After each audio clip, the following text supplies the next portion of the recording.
Walid Diouf, défenseur de l'AJ Auxerre, chatte en direct sur Periscope lors d'un déplacement de son club à Ajaccio, en Coupe Gambardella. Le jeune homme demande des conseils pour sortir après le match. Ajaccio, venez nombreux. 20h là, ça a tout pété. Et donnez des adresses pour sortir ce soir. Et lit à haute voix les messages postés devant ses yeux. Bande de putes, les copains. Piégé par des internautes malveillants, le jeune Auxerrois de 19 ans se retrouve en quelques secondes au cœur d'un scandale. Il s'en expliquera quelques jours plus tard sur sa page Facebook. C'est avec une grande tristesse et un grand effroi que j'assiste à un déferlement de haine que je n'ai jamais voulu provoquer. Je n'ai fait que répéter la phrase sur mon écran. Je n'ai à aucun moment voulu insulter le peuple corse, que je respecte profondément. Face à la multiplication des dérapages, un jeune joueur est sorti du silence. Kylian Pagliuca a publié une lettre ouverte sur le site internet espoirdufootball.com, intitulée « Arrêtez le massacre », dans laquelle il met en garde les footballeurs des dangers des réseaux sociaux. T'es à l'abri de rien. Une photo qui peut tourner, un mauvais tweet ou tu fais un périscope dans un but de te rapprocher de tes fans et on te piège. Et toi tu lis et ça peut vite passer du rire aux larmes. Ce qui est arrivé à Wally, ça aurait pu aussi arriver à moi ou à n'importe quel jeune qui utilise Periscope. Au printemps 2015, des internautes ont épluché les comptes Twitter de certains joueurs professionnels, exhumant des messages postés plusieurs années auparavant. Moridio, ancien 4e gardien du PSG, a payé cher ses écarts de langage. Ces messages anti-parisiens et parfois obscènes ont fait le buzz sur Twitter et ont sans doute contribué à la non-prolongation de son contrat l'été suivant. Au PSG, encore, des tweets injurieux de Léa Declercq, attaquante de l'équipe féminine, postés en 2012, un an avant sa signature dans le club de la capitale. Des messages crus qui ont embarrassé les dirigeants parisiens.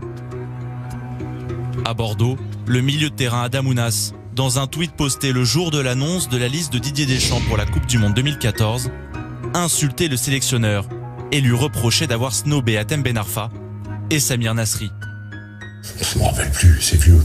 Puis c'était un gamin, quoi. Il devait avoir 16 ans à l'époque. Donc il faut être indulgent, mais leur faire prendre conscience que ce sont des pièges à cons.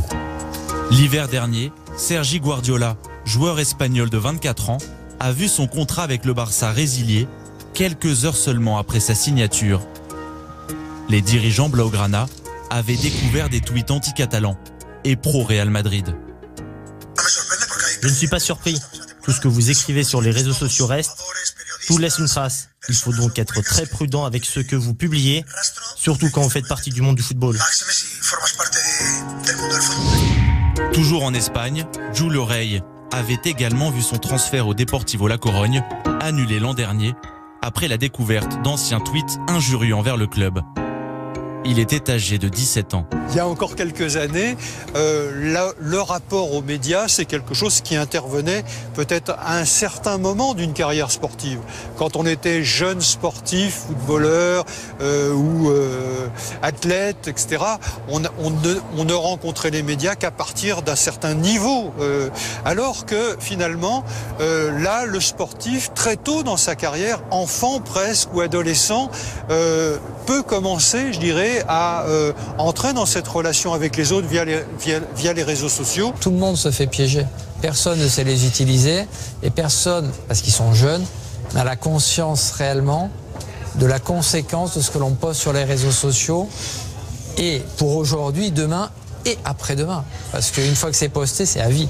C'est vrai qu'avant, les dérapages étaient limités aux médias. C'est-à-dire c'était j'ai rendez-vous avec un journaliste ou alors je parle à la fin d'un match et je me laisse aller et je dis que l'entraîneur quand même aurait pu réfléchir à prendre ses décisions ou alors que l'autre joueur joue alors qu'il ne le mérite pas, c'est moi qui devrais jouer. Voilà, c'était limité à ça. Aujourd'hui, c'est vrai, dans la mesure où le joueur a en main son téléphone portable 40 ou 50 fois par jour, il y a 40 à 50 fois plus de possibilités de déraper. Les réseaux sociaux, des outils de communication devenus incontournables. Ils ont envahi notre quotidien et celui des sportifs de haut niveau.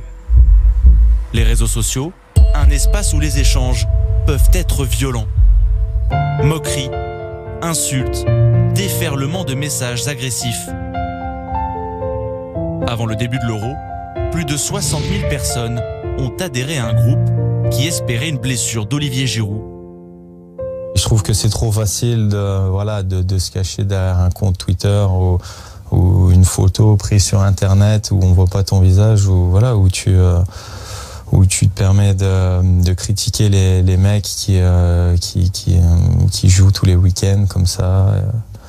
Voilà, faut vivre avec ça, mais moi vraiment j'ai laissé ça de côté depuis quelques temps, depuis plusieurs années maintenant.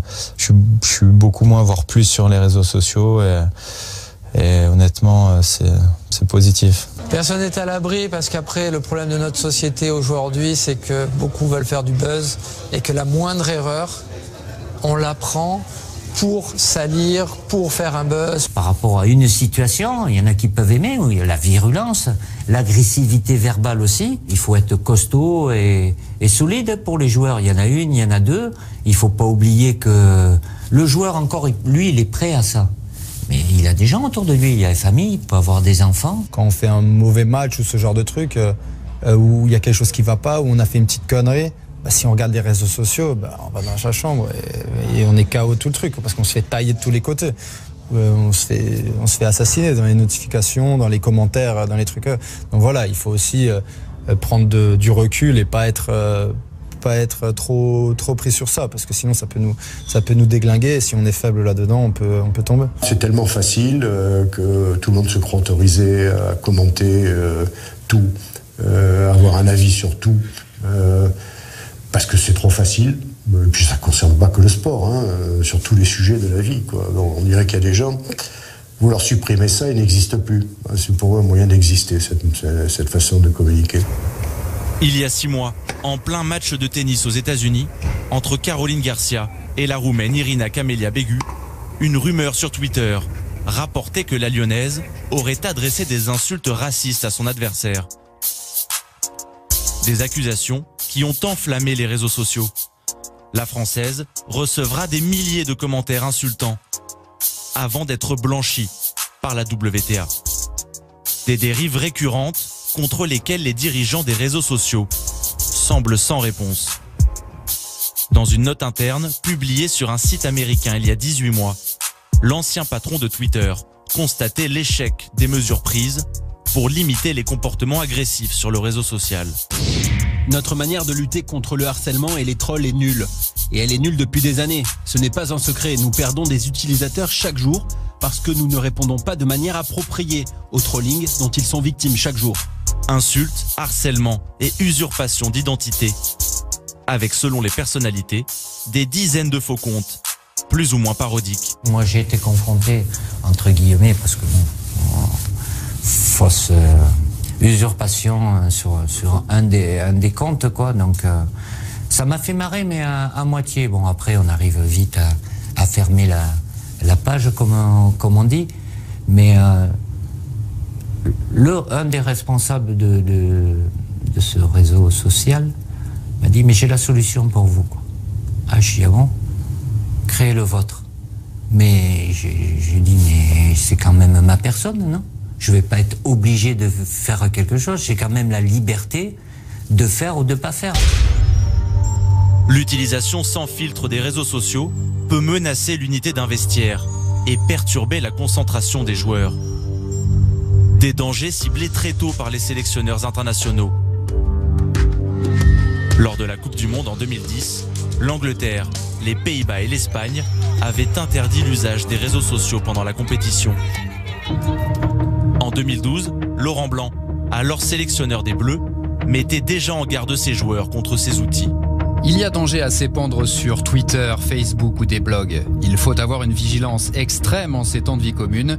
Ça peut partir en vrille pour une réflexion, un état d'âme, dont les médias s'empareront tout de suite. En 2014, le sélectionneur de la Russie, Fabio Capello, bannissait à son tour Twitter, Facebook et Instagram pendant toute la durée du mondial brésilien. De son côté, Didier Deschamps préférait en limiter l'utilisation. J'ai une position qui est assez claire, à savoir je ne me vois pas d'interdire. C'est pourquoi enlever une liberté. C'est la liberté de communication aujourd'hui. Mais il faut l'encadrer, la cadrer. Et je vais vous donner un exemple, je l'ai déjà donné. Il n'y a rien de mal au départ, mais bon, on était dans un camp de base à la Coupe du Monde au Brésil.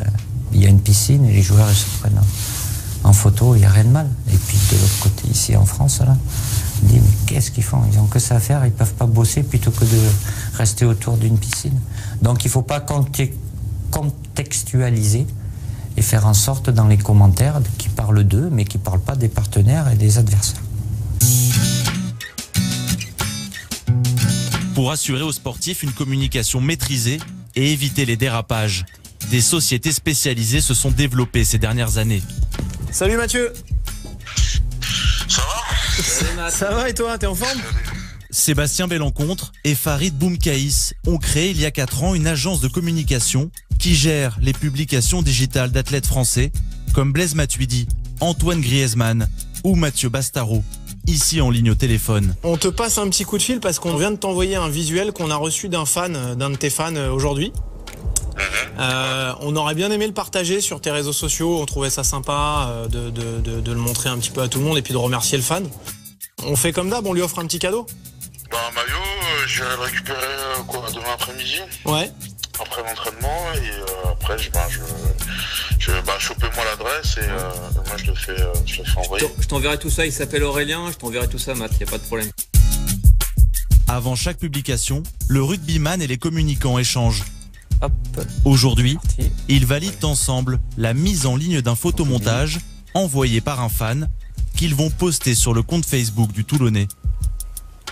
Hop, impeccable.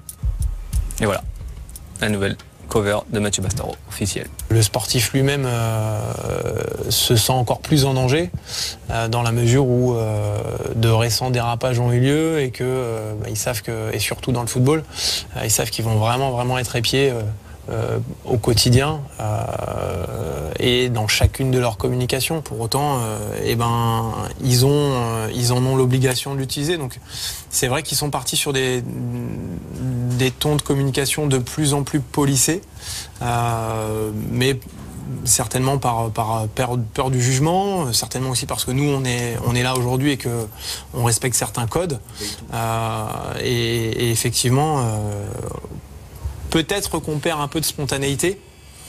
Pour autant, je pense que beaucoup gagnent en tranquillité et aussi en confiance en l'outil. Une communication contrôlée, gérée par des professionnels, rémunérée 15 à 20 000 euros à l'année par athlète. C'est aujourd'hui la tendance, largement répandue chez les sportifs, notamment les footballeurs, qui confient leurs intérêts à des agences, des community managers, à leurs agents ou leurs proches. Objectif, éviter les sujets polémiques et limiter les mises en scène de la vie privée. On est parti sur un angle où on les utilise que pour des raisons professionnelles. On ne cherche pas à mettre tous les jours des faits de vie. J'essaie d'éduquer les joueurs pour leur dire, voilà, vous n'êtes pas une vitrine ambulante. Et même si des gens adorent suivre les stars et savoir ce qu'ils font tous les jours, on va essayer de s'en servir pour des faits professionnels, des raisons professionnelles. Donc, vos performances, vos buts, des actions humanitaires, vos sponsors, parce qu'ils ont aussi une importance, les sponsors du club, voilà. Et on essaie de s'en servir et de les éduquer à se servir que de ça et de tenir le langage qu'ils mettent dedans. Je ne mets pas toujours ce que j'ai envie de mettre parce qu'il y a aussi envie de se protéger un peu de sa vie privée. Il y a aussi des avis qu'on aimerait donner mais finalement qu'on préfère garder pour soi parce que ça serait rentrer dans des débats. Donc non, il y a plein de choses qu'on met pas forcément et je crois que c'est pas tellement bon de tout partager non plus. La liberté d'expression pour un sportif aussi, elle n'existe pas et c'est con, mais c'est comme ça, c'est la vérité. C'est un petit peu un sujet compliqué parce que des fois, t'as envie de te lâcher, t'as envie d'être naturel. Mais si tu veux, là où on est, on nous oblige à être un petit peu formaté et tu vois, on peut pas être naturel. Le problème des footballeurs, c'est qu'ils sont parano au niveau médiatique et au niveau des réseaux sociaux et qu'ils ont raison de l'être. C'est-à-dire qu'à chaque fois qu'ils se laissent aller, en gros, c'est un dérapage et ils le payent pendant longtemps. Donc effectivement, on s'en méfie. Mais ils peuvent pas ne pas y être parce que c'est la seule manière d'entretenir un lien aussi immédiat, aussi facile et aussi vaste comme ça dans l'instant. Et en même temps, ils savent très bien que s'ils parlent de leur équipe, s'ils parlent d'un autre joueur, s'ils parlent de leur entraîneur, surtout en mal, ils sont morts. Il va falloir faire passer comme message chez tous les sportifs très jeunes que, eh bien, effectivement, tout ce qu'ils vont pouvoir donner comme éléments sont des éléments qui pourront les accompagner, que ce soit des images, que ce soit des choses qui concernent leur expérience de sportif, mais aussi leur expérience de personnes ordinaires, c'est-à-dire leur vie de tous les jours, ce qui concerne leurs proches, leur vie affective, etc. Conscient des dangers de l'utilisation des réseaux sociaux, des clubs pro assurent désormais des formations. Comme à Toulouse, premier club de Ligue 1 à avoir ouvert un compte Twitter en 2009 et qui a mis en place depuis 4 ans des cours de communication digitale. On commence à partir de 15 ans et demi ici, la formation sur les réseaux sociaux, et je pense que l'année prochaine on va attaquer dès les 14 ans. Voilà, parce que bon, aujourd'hui ça se décale.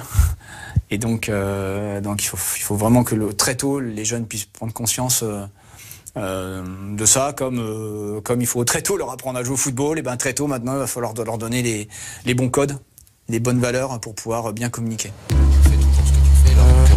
Paul est international chez les moins de 17 ans. Comme 90% des jeunes du centre de formation toulousain, il n'utilise ni Twitter ni Periscope, trop risqué à son goût. Ses photos et ses humeurs, c'est sur Instagram qu'il préfère les partager. Une application réputée plus neutre et moins exposée au dérapage. Déjà Periscope, au départ ça m'a pas trop donné envie de le télécharger. En plus des histoires avec Serge Aurier, ça m'a pas donné envie de... C'est Twitter, jamais vraiment eu envie d'utiliser. Je me suis dit qu'il faut pas rentrer dans ce genre de réseaux sociaux. Parce que ça peut nuire à notre future carrière, s'il y en a une. Je pense que les joueurs pros d'aujourd'hui ne sont pas assez préparés. Mais là, c'est en train de se développer. Il y a de plus en plus de réunions faites pour ça, de prévention. Et je pense que dans le futur, il y aura de moins en moins de problèmes sur ça. Au PSG ou à Lyon, les joueurs touchent une prime mensuelle d'éthique. Elle est attribuée en cas de respect des règles de bonne conduite. À Bordeaux, Rennes, Nice et Guingamp, les jeunes joueurs sont avertis à chaque début de saison des limites à ne jamais dépasser. Quand j'étais à Lyon, chaque année on avait des réunions pour nous prévenir. Je sais que les coachs ils vérifiaient assez. On devait vraiment être attentifs à ne pas tweeter n'importe quoi, à ne pas poster n'importe quelle photo. Je me souviens qu'une fois, après, quand on a su qu'en Gambardella on avait tiré Saint-Etienne, forcément c'était un derby, c'est tout ce qu'on attendait, donc on avait tous tweeté derby contre Saint-Etienne et forcément les fans avaient réagi et on sait très bien qu'ils se détestent, donc les fans nous avaient dit faut les fumer, des trucs comme ça, et certains ont retweeté. Et je me souviens que le coach, Maxence Flachez, il nous avait, avant l'entraînement, convoqué tous. Il nous avait sorti tous les tweets qu'on avait retweetés ou qu'on avait pu tweeter. Il nous avait bien mis en garde qu'il ne voulait plus de ça. Avertis désormais des risques, les sportifs sont de plus en plus prudents lorsqu'ils utilisent les réseaux sociaux. Ces outils de communication massive et instantanée sont aujourd'hui aussi utiles pour développer la notoriété d'un athlète que dangereux pour ternir sa réputation en quelques secondes. Tous les utilisent. Tous, ou presque, s'en méfient. Il me semble qu'aujourd'hui, les personnages publics ne peuvent plus se passer des réseaux sociaux. Alors le problème pour eux, c'est que souvent, ils ont tendance à ne pas voir ce qu'est la spécificité du réseau social. C'est-à-dire que souvent, ils vont avoir tendance à penser qu'un tweet ou qu'un message sur Facebook, c'est un peu la même chose que de donner son point de vue sur une radio, une télévision ou dans un journal. C'est-à-dire qu'ils ont toujours cette vision, je dirais, descendante de l'information. Or, ce qu'ils vont devoir apprendre à faire sur les réseaux sociaux, c'est à entrer dans une interrelation, une conversation qu'ils vont devoir poursuivre avec des interlocuteurs. Ils auront toujours tendance à être extrêmement prudents et à faire attention à ça. J'imagine pas qu'ils développent sur les réseaux sociaux quelque chose de personnel à l'avenir. Je pense plutôt que tout sera de plus en plus calibré et peut-être qu'un jour ils vont engager des auteurs pour parler d'eux, pour être drôles, Voilà, tout est envisageable, mais je suis pas sûr qu'ils donneront de plus en plus de même, plutôt qu'ils donneront de moins en moins de même. C'était compliqué à chaque départ de